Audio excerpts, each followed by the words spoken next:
नमस्कार. दीप अमावस्या म्हणजे आषाढ अमावस्या, याला गतहरी अमावस्यासुद्धा म्हणतात. तर या दिवशी दिव्यांची पूजा कशी करावी ती बघूया. सर्वात आधी दिवे स्वच्छ करावे.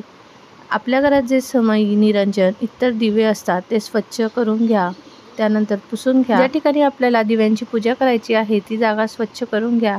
त्या ठिकाणी चौरंग किंवा पाट मांडा आणि त्याभोवती रांगोळी काढा. त्यानंतर पाटावर किंवा चौरंगावर लाल वस्त्र अंथरा आणि त्यानंतर ज्या ठिकाणी आपल्याला दिवे ठेवायचे आहे तिथे थोड्याशा अक्षदा ठेवा व अक्षदांवर सर्व दिवे व्यवस्थित मांडणी करून ठेवा. दिव्यांना हळदी कुंकू फुले अर्पण करून त्यांची पूजा करा.